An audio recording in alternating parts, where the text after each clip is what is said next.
Hey everyone, and welcome to Almost Cancelled. I am Peter, that is Connor, and we are going to talk about Kingdom, Season 1, Episode 5, and full spoilers for the episode, as per usual. Yeah, this one, kind of similar to the last one actually, in the sense that the last 5-10 minutes were back to the palace stuff. And then... Yeah, I was going to come into this going, oh yeah, this is the best episode yet. And then I got to that last chunk and I went, it's the same as last episode. Same problem. Yeah, it wasn't as bad this time though, because at least it felt like it did something by the end of it. It did. And again, it's not that it's an individually bad part. It's that it's this just separate chunk at the end rather than interspersed naturally. Yeah. Also, I have to give myself a correction here at the start of this. I've been using the wrong name for a character. I've been going on what you told me with for the last couple of episodes. No, so the guy who's good with the gun, right? The mysterious one, who they actually point out in this episode, like the name that he's using is probably not his real name, right? Yeah. Mu Young's been kind of skeptical of him. So the name he's going by, I don't know if this is the one he said or if this is his real name, and the wiki's just spoiling what his real name is for me. But his name is Young-shin.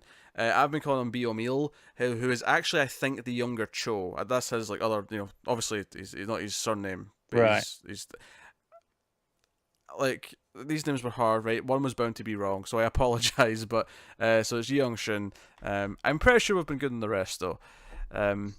So it starts with them being skeptical and sort of querying about him, and then out of nowhere, the magistrate pops up as the lone survivor of the ship.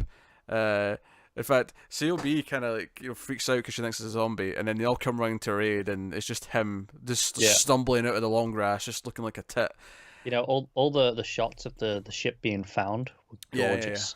Yeah. Oh, very good, yeah, because it's sort of up at the just the edge of the shore, because it's obviously not neatly docked anywhere. It's just kind of washed up. Washed up, yeah. And they come, and it's actually what's his face, An Hyun, the general that they've been looking for, the one that might aid the Crown Prince. He comes out of the mountains with his men to come and see this ship. And I immediately get this feeling like he suspects that there's some zombie actions happening, and that's why he cares so much. And later on, COB actually queries the same thing, is that they seem to know about this thing. Like this doesn't seem like a surprise. They're acting too nonchalant, almost. Yes. So they go and check the ship, and there's nothing there. A lot of blood left behind, but everything's kind of gone. And it actually coincides with our main group arriving at a city. More of a village. Well, I think it's city by the time period standards. Okay. It still felt smaller than some of the other ones we've been seeing. It felt smaller than the one with the palace, where the king and all that are. But they arrive at this city, and immediately they're like, wait, why do all these poor people have all this food? This is weird. What's going on here? And then it's actually the magistrate who notices some of I think it's some of the cloth or the clothes that one of the women's got. And basically, it's like they've stolen from the ship. They've pillaged the ship when it arrived. Yeah, it's like, that's all my stuff. He's obviously been very possessive and been very shallow. And they all start apologising because they know this is punishable by death and whatnot. And the Crown Prince is like, look, if you just tell me like what condition the ship was in, and more importantly, where are the bodies? Where are the people who were on the ship? Thinking zombies. And like, oh, we buried them. And he's like, oh, okay, where did you bury them? Take me there, and I'll lessen your punishment. It'll be fine. But they don't really believe him or trust him. Yeah. So they actually lead them out to like try and assassinate the Crown Prince and the entire group. Yeah, they're just going to ambush them in these like cornfields. It's like a wheat field. Yeah, and they come out and they're going to ambush them. And it turns out they did take them to where they buried the bodies, because what happens during this scene is the sun starts to set and all the bodies start to wake up out of the grass. It was one of those ones where I knew it was coming, but I loved it anyway. Where he goes, "Where are the bodies?" And you just like they're there because night's coming, and it's just like, oh, you're standing on them. Well, this is definitely the big set piece of the episode, because this is already fun when they first get up, and it's not completely dark yet, right? It's still at that sort of dusk, but it's just dark enough that the zombies can get up. I actually really like this scene just because it felt like our little group has gotten quite good at dealing with them. That they feel quite, even though they're kind of outnumbered, they're still doing a pretty decent job for a while of fighting back and just sort of like killing zombies left and right and doing what they can. Even the magistrate's useless, but even COB's like saving him by like getting some good stabbings in. So like this was all cool, but then it starts to obviously there's too many of them. There's more and more waking up. The tide is turning. It's looking bad for our heroes. And then the flaming arrows come in, and the Crown Prince looks up, and it's An Hyun's men, all because they're all dressed in white, so they're really obvious. They're quite easy to catch them. Like the red hats kind of signify the villains. All these white outfits kind of signify these guys. And they come in, and it's like they are trained to deal with a group of zombies. They come in with their flaming arrows and their swords, going straight for the heads, and they take everyone out. And it's a really impressive scene. And at the end, when Hyun himself comes in, he kneels down before the prince, and it's like the first time they've seen each other in years. And we get a flashback to him kind of mentoring the Crown Prince as a child. The Prince calls him Master. And it's like, okay. And, even before we get the flashback, it's like immediately sets up a relationship. And it's funny because one of the things you said in the last episode or two is that it's good how they're sort of showing how much of a noble person he is and how he wants to be good. But it maybe went just a little bit too far in how obvious it was. I actually kind of liked it more now because it felt like, no, this guy is why he's so good. This guy has been training him to be good. I don't have any problem with him being good, and I do like this stuff here. I stand by my complaint of it being a bit too on the nose with the dialogue, specifically last episode. Because in the flashback, the kid's he's upset because his mother's died, and he wants to just kind of not be part of the crown. Doesn't want anything to do with it, and An-hyun just kind of says, no, this isn't just about you. I know you're upset right now, but this is about injustice. This is about other people are trying to worm their way in because now this the heir to the throne is kind of in question because of your circumstances, and you have to fight against that because you have to help people. It's kind of it's a typical kind of hero's journey kind of thing, but him coming in now and us getting to know this character who's kind of raised him, because it doesn't really feel like his father raised him. It feels like he raised him. Absolutely. We knew that they had a difficult relationship. I mean, from the start, he was willing to commit some level of treason, right? And so, there's clearly not a great relationship between the pair of them if that was the case. Yeah. So this was the big set piece moment, of course, and then he makes everyone his clan bow before him because he's the crown prince and all that. It's definitely an episode with some flashback stuff and some hints of character past, because even Young-shin, he goes back to seemingly his home village where he we get a little flashback of him leaving to go on his war or whatever. In fact, earlier on, Young was basically theorizing that he was a tiger hunter. Yeah, because he's that good with a gun. He's not just from the army. He's more advanced than that. A regular soldier would not be that skilled. This is more than the that. idea that this legion that hunts because obviously tigers are very dangerous. I get it. As you did, yes. This legion that does that. It's like, no, this is too dangerous to care about. Class. The idea that the higher class people get to lead the legions or be in certain ones depending on where they are, whereas this is like, no, whoever's good enough. Yeah. Although in present day, no one should be hunting tigers. There's no point. It's just cruel. Stop it. Yeah, sure, there's a difference. I wasn't speaking to you. I was just pointing that out for the audience. The implication there felt like you were implying I was condoning it. No. I'm sick of seeing photos of asshole hunters be proud that they've hunted down tigers and various other animals. Yeah. Unless it's going to kill you. Then sure. Yeah, self-defense is fine. It's basically the same rules as a human, but you don't go hunting another human, so you don't go hunting a tiger. So simple. You shouldn't. So I'm usually rooting for the tiger, let's be honest. But this is the thing, though. Hunters these days have all this tech to help them. It's not even a fair fight. It's not.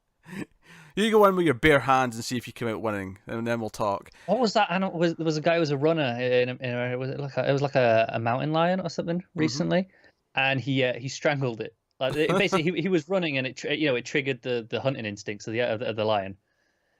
So it chased after him, and he was like, "Well, I can't run away because it'll catch me." And it's just like, I've got to fight back. So he choked it to death. And it's like, I mean, you gotta do what you gotta do. Oh, that's a fair kill. I'm not bemoaning this man who came out on the other side looking a bit like a bit of a badass. But so we get that little hint here that he left people behind, and there's even a hint that someone's still living there because he sees the cooking pot is still kind of steaming as if someone's been here recently. So that's kind of teased that stuff. There's a lot of little beats in this one that I really liked. I like that when the magistrate realizes the 5 armies are coming to the city to get the crown prince, he wants to bolt, he wants to run, and he tries to take Because he's just such a coward. he tries to take COB with him. He's like, "Hey, we can run together." Because like, earlier on when they're on horseback, he turns around because he's with like with Mu Young, and he turns around and looks over because Subi's on the crown prince's horse with him, and like, you know, her hands are around his waist, and he's looking over, just being like all jealous, like, is there something? And there's not really been anything going on, but like he's all jealous, and he wants to like run away with her, and she's like, "No, I'm not going to abandon him. He saved us. Like, you're such a coward," and just like basically grills him for it. It's great. She definitely calls him out on his shit. Yeah. Oh, little thing. The Cho is basically testing prisoners with the zombie disease to try and figure out what the rules are and how this works. It's interesting, isn't it? Because obviously we've picked up a lot of the rules, but Cho has been relatively quite far away from the disease compared to like the prince. So it's interesting that he's like, no, I need to know what I'm up against. Funny enough, or more importantly, what I can use it for. Well, that was the thing. Before it got to the end of the scene, I thought at first that he wasn't testing him to see what the limits were. I thought he was intentionally trying to spread it to make a zombie army, basically. Not just yet. Not quite there yet. But the episode ends when we go back to the palace stuff. He is basically sealing off parts of the country, sealing off parts of the cities, so that the zombie disease can't spread. Which is kind of smart. Yeah, I can't really fault him for it. He should be trying to contain it, because obviously, you know, what if this gets into all the big cities, then we're screwed. Yeah, the whole country's screwed. This is a smart move. This is all his fault, though, of course, because he's the one who ordered the whole thing. Yeah. No, not debating that. But in terms of containment, yeah, okay, it's probably what you should be doing.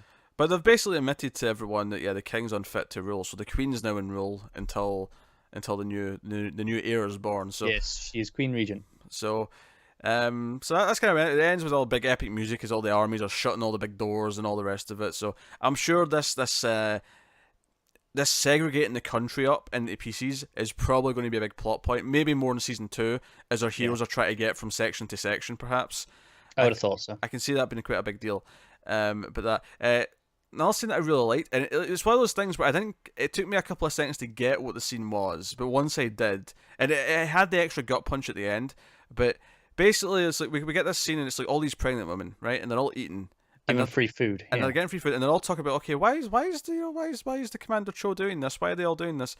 And I was like, oh god, this is just in case the Queen doesn't have a daughter, or doesn't have a son rather, they're going to swap the baby with one of theirs so they can have a son. And the dark sinister bit at the end, and I thought this was a really neat touch, because they're all just sort of talking and just kind of laughing and enjoying the fact that they've got all this food. And then we get enough to learn that one of the women there is not there because most of them are all single mothers, right? That's why they're all there. Yeah, and they're mostly quite poor. But there's one who isn't, and it turns out to be Mu Young's wife. And what I liked about this is that we might have seen her briefly back in like episode 1 or 2, but not to any extent what I really remembered her. I don't actually know if we did. I remember him telling Chang about. Yeah, this is my point. Is that for the most part, all we've really done is hear about her. We've heard about what she means to him, and we've heard about him wanting to get back to her and protect her and blah blah blah. So this little twist here, where we don't know it's her until they actually explains that, oh yeah, my husband's the guard for the crown prince, and it's like, oh shit.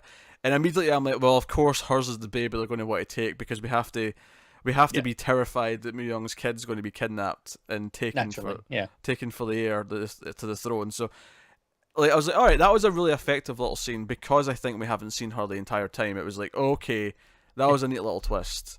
It was a good scene. So no, I like that. I like that a lot. Other than that, I mean, you've got Ji-Hoon trying to like tell the crown prince to get some rest, because he's been exhausted. He's been awake for days, and he should probably get some rest while they deal with things. But that was the episode. That was the gist it was really strong. I think these end sections split them up, man, because we get all this great stuff for 3/4 of the episode, and then you just get this chunk at the end, which is fine, but like it's maybe 3 or 4 scenes at the end, kind of. But then these could be split up and interspersed throughout the episode, like they really could, and it would help a lot.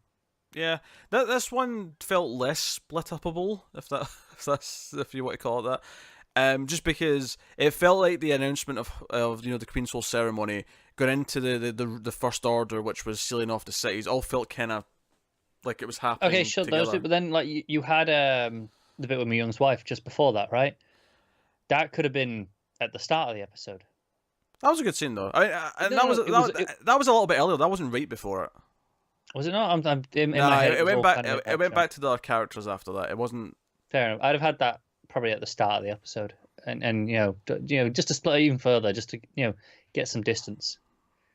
I mean, that one never stuck out to me. It was just really the last, Yeah, no, that's fair. 5 or so minutes that kind of stuck out. But Yeah, it was definitely I mean, worse than the last one, where it felt like the last 15 minutes was just. Yeah, it was definitely worse last time. So this is better than last one for sure. Yeah. And all that stuff out in the field was fantastic. Especially when the fire was introduced, it looked phenomenal. All the stuff with the field, all the stuff with the ship, even just him interacting with the people in the town, and like most of the characters had good little beats this episode. I'm really into this show now. Actually, like it's got to the point where it's really the plot's engaging, and I'm into the journey of survival. Yeah, which also happens to be a heroic tale of trying to beat the villain because he's trying to rule the country. It does, and then on top of that, it just looks fantastic, and the action is really well choreographed, and it manages to be different every time they encounter the zombies. Like not just the location, but the actual choreography manages to feel different. The set piece is different each time. They've all been very different situations. One's running after the car, one's just in the town and everyone trying to get to them. One's in a field like this where they're all waking up at the start of night and there's fire involved. Like they're all very different encounters. They are. So kind of a shame I've only got one more left. I actually think it's smart. I think that this type of show, because they're doing all these different things every single time with the zombies, I feel like they'd run out of ideas very quickly with that. So I think having 2 6-episode seasons is actually a very... I get that, and then especially if they happen to reuse any ideas for set pieces, not like directly, but certain moments here or there. Say we get season 2 in a year's time, they'll be less memorable, right? So it'll feel fresh again. Oh, possibly. I wouldn't be worried about that in season 2 though, because they've because they got ordered for 2 seasons. I assume they've planned all this out. I would hope well. So, yeah. I think it's seasons 3 and 4, if it gets renewed, would be where you'd worry that maybe they'll start having to not reuse things, but do very similar set pieces to the first couple seasons. But that is episode 5 of Kingdom, so let us know what you thought of this one in the comments below. Like, subscribe, all that stuff. It helps us out a lot. As, of course, does go over to patreon.com/MailFuzzTV, where you can support us for as little as $1 per month, get some stuff early, get some bonus stuff. But otherwise, that's us. So thank you once again for watching or listening. We always appreciate it. Keep watching TV, guys. Have you got any vanilla?